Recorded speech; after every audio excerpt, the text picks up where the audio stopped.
but it's $1 million up for each one.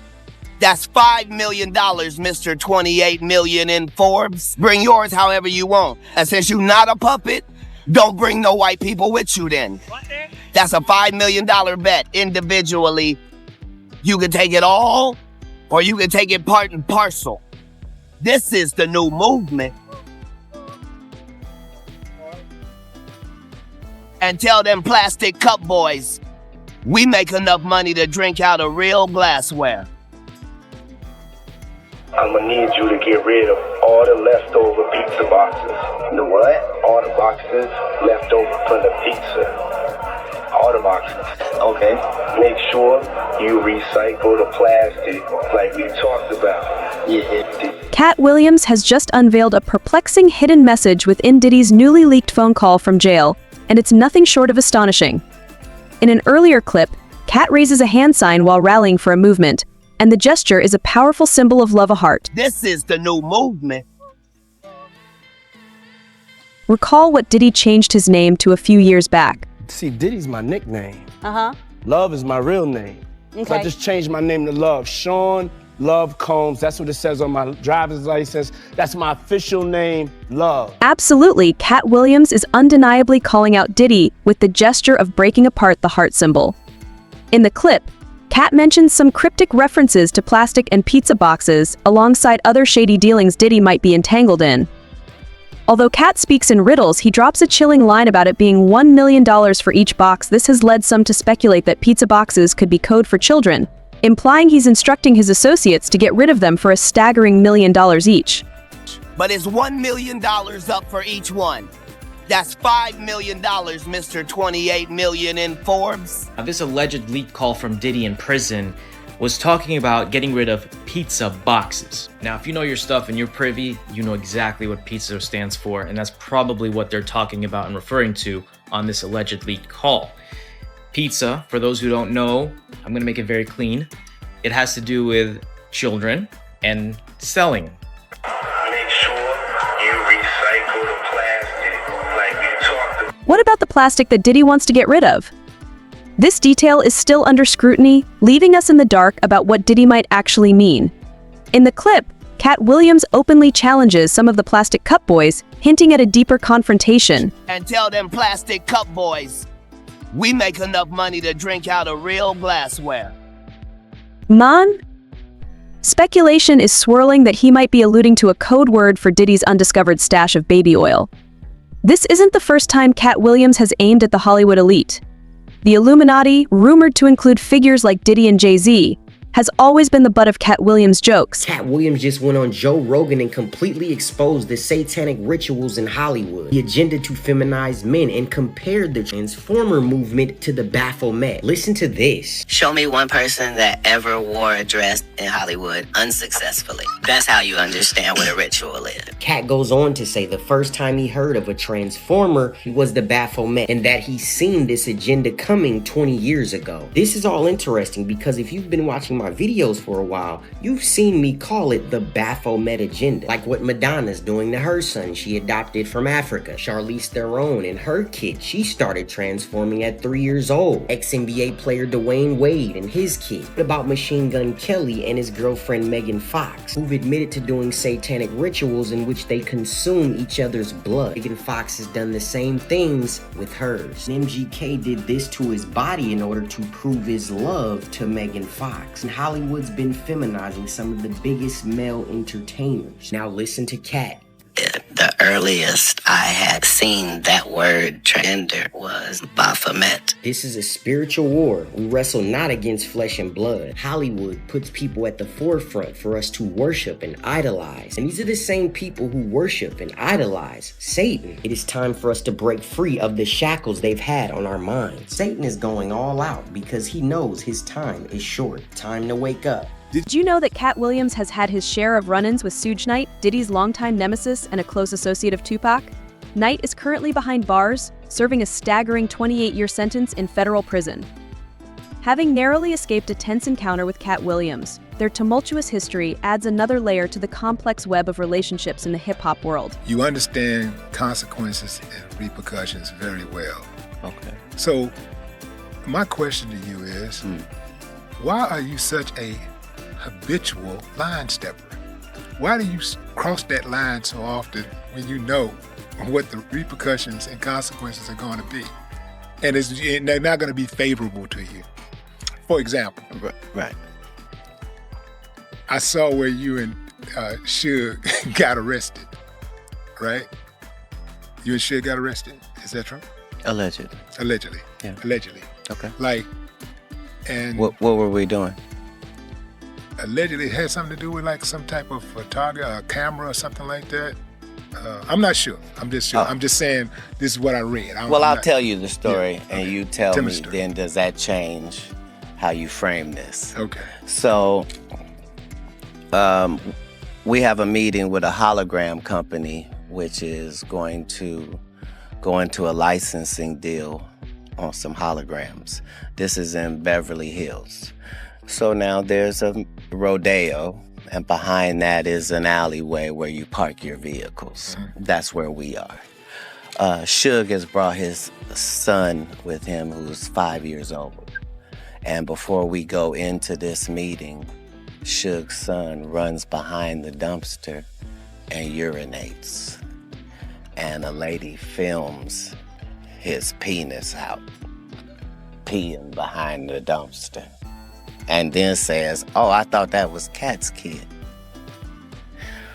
So yeah, that's what happened. See, man. See, this is So why understand, we were yeah. facing 20 years, Yeah. Suge and I. 20 years for that. And if it wasn't for the fact that this is Beverly Hills and it's all on camera, they had no problem sending us up the river when we couldn't have possibly done what was being said. That lady said that she got jumped on by me. So you see what you just did? You just clarified a huge, misconception about, the events of that evening or whatever. Yeah, but remember, it went to court. Yeah. Like, this isn't just my word. Yeah. They had to play the video in court, which showed that her altercation wasn't with a man at all. But the trip part about it is that when people print it, when the media, Yeah. mainstream media put it out there, they don't add that piece. They No, just say, nor do they make a retraction. Right. Nor do they say, "Hey, that thing we told you about that Right. guy, turns out it was nothing." Understand, I got 15 cases that were dismissed. That should be talked about. Why would 15 cases be dismissed? Because you were so sure you had what you were looking at. Because every city I go to, I'm the nigga with the best car. It's probably smoke coming out that car. It's probably girls gathering around that car. I look like the plug. I get it. And you've probably already hurt me by the time you find out who I actually am. While Katt Williams quietly whispers secrets about Diddy, Suge Knight is broadcasting revelations from his jail cell like an urgent announcement over loudspeakers. In a recent interview, Suge dropped bombshells about Diddy, suggesting that the music mogul's life could be in serious danger at the Metropolitan Detention Center in New York. Most important thing is there's got to be a solution, because this has been going on in the industry for a whole bunch of years, for decades. And at the same time, nobody wants this to be true, and it shouldn't have to be true. Suge Knight, the founder of Death Row Records and one-time enemy of Sean Diddy Combs, talks about Combs' arrest by the feds in an interview with News Nation. I look at what the one-time record company owner said about Combs from behind prison walls. And this week, he called Chris Cuomo on News Nation, and he had a lot to say about Sean Combs and what's going on with his case and the allegations of sex trafficking being made against him. One thing he talked about is whether or not he believes Sean Combs is safe being in jail. Sean Combs didn't want to be in jail. He wanted to post bail, a bail of $50 million, but the judge denied that request. He's in the MDC, and that's a federal prison with a really awful reputation. Knight was asked whether he thinks Combs is safe behind bars. I don't never want to say he's in danger, and neither should he say that. Because once he gets to the point where they feel he's going to be suicidal to himself, harmful to himself, once they put him on suicide watch, you had a right to nothing. No socks, no drawers, no t-shirt, no blanket, no sheets. You asshole naked in a cell as a crazy man. So he definitely don't want to do that. And the other advice I would tell him, you know, maybe he should get on the Jewish diet. Because the kosher meals is way better than the food somebody else is making for you. At least they're going to come hot, they're going to come sealed, and you got to be the one to open them. That's very important. What about people trying to hurt him? Go to jail. I mean, one of the things is this. I don't care who you are. Prison and jail is a negative environment. Somebody can do something to them and get a name for themselves, they're going to actually do it. Or they can do whatever they feel they got to do to prove themselves. But we also got to learn. We got to learn from our mistakes. Everything don't have to be a mistake. You got to better yourself. But we all know what we signed up for in life. Knight then offered his thoughts on the freak-offs. Well, number one, luckily, I wasn't their first choice, their second choice. I want no choice to be at those freaky parties. But you know what they show. They used to have a thing in the industry, right? And the sad thing about it, I don't like mentioning Usher. I don't like mentioning Justin Bieber. I don't like mentioning all these people that everybody know what time it is. So at the same time, they used to have a joke. They never played this joke with me. And they used to walk in the Interscope office. They'd go back there and they'd be like, hey, we passed the test. I said, we haven't did the test. One dude said, well, don't say that in front of Mr. Knight because he's going to take it offensive and hurt somebody. I said, well, whatever it is, I probably will take it offensive when somebody will get their ass whooped. You know, that was me in those days. They used to have these guys, they used to call it the boiled egg test. They used to take a boiled egg, a raw boiled egg, and have those guys put their pants down and bend over and they stick it up. The eggs break, they say they're not ready yet. They ain't put enough work in. This is Hollywood. So everybody want to go act like they don't know what's going on. Hold on a second, Shug. You just look. Shug, all you got to do is I have never heard of anything like that. So if I haven't heard about it, just assume a lot of people haven't heard that before. But you think it's on video? Let's stop for a second. Go ahead, Shug.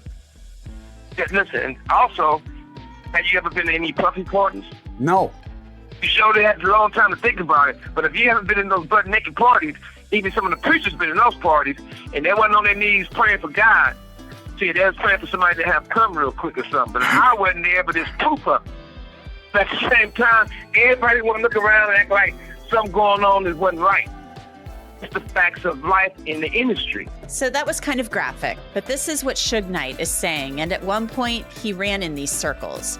Knight also talked about Sean Combs, who he calls Puffy, because that's how he knew him in the 90s, as Puffy, being violent with Cassie Ventura, and a woman he called Capricorn. Suge Knight also dives into the freak-offs that Diddy has allegedly been involved in since 2008, shedding light on a scandalous history that has long remained under wraps. Alright, so this is why everybody thinks Diddy, Tupac. So you know the whole mystery surrounding Tupac? Well, it's not a mystery. This guy told police a long time ago that he's the one who did it. Now I know what you're thinking. Well, that doesn't look like Diddy. And well, you're right. His name is Keefy D, and he was friends with a guy named Diddy. And well, Diddy had a problem, and his problem's name was Suge Knight, a record executive who had a reputation for violence. And well, one day during an award show, he says, join my record label. I won't dance around in your videos like some other people. Everybody looked at Diddy. Diddy said, well, no, he's not talking about me. Diddy's boy said, Diddy, come on. Diddy said, I'm gonna go talk to him. So he goes over to Suge Knight. He runs into a brick wall. He said, what is Wall doing here? His boy said, Diddy, look up. Diddy looks up. He said, oh. Suge Knight said, is there a problem? Diddy said, no. I just want to know who he was talking about. Now, Diddy claims that Suge Knight said he was talking about somebody else and not him. But that's not what it looked like, because a few months later, Diddy and Suge Knight get in an argument at a party. Now, Diddy has some real around him, so he's chilling. He said, what, Suge? But Suge wasn't worried, because see, there's something I forgot to tell you. Suge was affiliated with a group of individuals called the Blood. For those of you that don't know, they were a gang that started in LA, and they had a legendary rivalry with another gang called the Crips. But remember that group of people I told you with Diddy? They were from the Crips. So the argument escalates to like a scuffle. Suge Knight and his really close friend against Diddy's crew. Diddy was like, I thought we was just talking. Security then throws him out. Diddy's people walk over to Suge with a security tries to stop them, but Suge Knight's friend, Diddy said, oh, snap. Diddy goes home. Diddy said he can't be that mad, right? Diddy's people said, he hung Vanilla Ice off a balcony. Diddy said, So he calls his friend, Keefe D. Well, it turns out Keefe D was also the leader of a group of Crips. Diddy tells him, yo, I'm terrified. Keefe D said, well, you should be. There's a war going on in LA because of what happened between you guys. Diddy said, I ain't doing nothing. Everybody knows Suge Knight ain't trying to hear all that. So Diddy tells Keefe D he would appreciate it if Suge Knight was gone. It wasn't like an official request. It wasn't too serious until Tupac Shakur. Now there's something really important you gotta know. Before any of this happened, Tupac was upset at his close friend Biggie and Diddy because, listen closely, when Tupac was in New York, he was recording in a studio. Biggie and Diddy were in another room. At that studio, Tupac gets 5 times after an attempted robbery, but Tupac survives. He tells Biggie and Diddy, I know y'all knew that was gonna happen. Biggie said, boy, do I look like Raven Simone. But you see, Tupac wasn't just spouting out crazy theories. The guy who Tupac had a relationship with Diddy, and well, Diddy was at the studio, and the streets talk. But not many people know this, but Tupac kind of got over it because he knew it was just a theory. But regardless, the East Coast and the West Coast split. People on the West Coast, where Tupac was from, was saying Biggie and the East Coast, Tupac. But they weren't listening to what Tupac was saying. He's saying, no, he didn't. Tupac said, I just think he knew about it. And here's where things start to get wicked. A song drops from Biggie called Who Shot Ya? And it sounds like he's making fun of what happened to Tupac. Tupac loses it. Suge Knight approaches him and says, hey, you hate Biggie and Diddy. I hate Biggie and Diddy. Why don't you join my label? Tupac also didn't have much choice because Suge Knight paid his bail, but that's besides the point. They team up. Tupac says, sure. Also, I should probably let you know I have the potential to end this whole thing. Tupac had a nuke called Hit 'Em Up, a song considered as the greatest diss track of all time, where Tupac is going in on Diddy, Biggie, and anyone associated with them. Suge Knight said, God damn, why didn't you release this? Well, the story goes, somebody slid Diddy a copy of Hit 'Em Up. Diddy said, God, he can't release this. So Diddy takes the beat, and Diddy's label records a new song over it. Tupac hears the song, and he is pissed, but he holds on to his version so he could really make it venomous. And here's where things get wickeder. Biggie and Diddy are flying out to LA for an award show. Pilots are now arriving in sunny California. Also, Diddy, Suge Knight still looking for you. Diddy said, what'd he say? The flight attendant said, oh, he said, we're cooking for you. Are you okay? Diddy said, oh. See, Diddy was still paranoid about what Suge Knight was finna do to him. Now Tupac on his ass too, he freaking out. Biggie said, chill, yo, they're not gonna do nothing. They did something. Biggie and Diddy arrive at the award show. Tupac wins an award, but they don't let him go on stage because the award show knew what he was on. They saw him backstage. He said, is Diddy here? They said, no, you can't go outside. Biggie then wins an award. Biggie then goes backstage with Diddy. Suge Knight and Tupac are backstage and it gets to cracking. Them boys start scuffling. Something important to note is the whole time Crips and Bloods are like mixed into this whole thing. Biggie's friend goes, man, what's good? He brings out the... But everybody gets separated before it could really escalate. What's about to be revealed is perhaps the most shocking detail that has long been swept under the rug. The hit was originally intended for Suge Knight, and it was Tupac who was accidentally shot instead. At this point, Tupac is infuriated. Suge Knight tells him, drop the song, drop the nuke. Tupac throws the song away, walks in the studio, and explodes on the track. He goes off and records a way more violent and venomous version. Suge Knight was like, shit. Tupac then releases a song and it is a hit. Everyone's listening to it. But Diddy hears something else. He hears the anger. Tupac was known to be a loose cannon, so he hits up Keefe D and he says, remember what we talked about Suge Knight?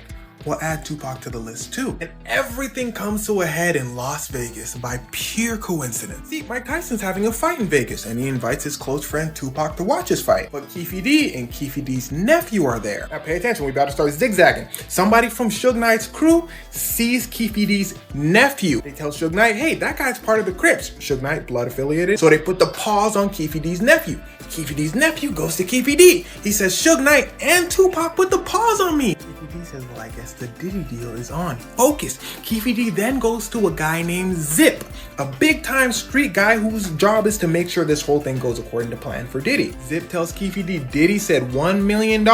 Remember, your main target? Suge Knight. Keefe D says, gotcha. Suge Knight and Tupac are driving through Vegas when Keefe D and Keefe D's nephew pull up beside him.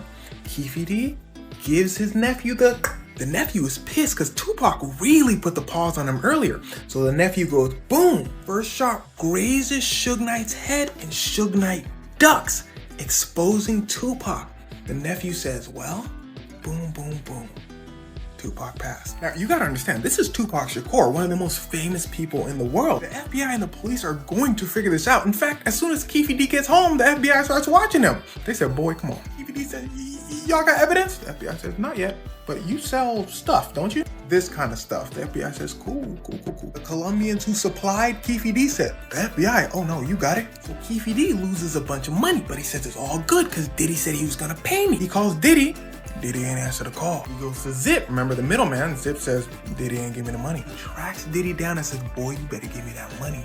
Diddy says, I gave it to Zip. Everyone said he gave it to Zip. Long story short, he never gets the money. The FBI finally cracks on him for the business. Keefe D says, well, I hate Diddy, so how about I just give you info on what happened to Tupac? Keefe D then goes into extreme detail about how Diddy hired him. Now, this is what the LAPD wanted all along. They formed a whole task force to figure out what happened to Biggie, not Tupac, because Biggie's mom was suing the LAPD when Biggie got in Los Angeles. So the LAPD went hard in investigation, which led them down the Tupac rabbit hole. By the way, they're pretty sure Suge Knight Biggie for revenge for what happened to Tupac. Now, a member of the LAPD task force named Greg Kading came out and said, yeah, everything Keefe D said matched up perfectly with our investigation. We're pretty sure Diddy did it. I don't know what you're thinking. Well, if they had all this evidence, why didn't they solve it? Well, for one, the city of Los Angeles shut down the task force after Biggie's mom dropped the lawsuit. For two, according to Keefe D, the FBI told him that there wasn't enough evidence to link Keefe D and Diddy. More specifically, since Diddy paid Zip and Zip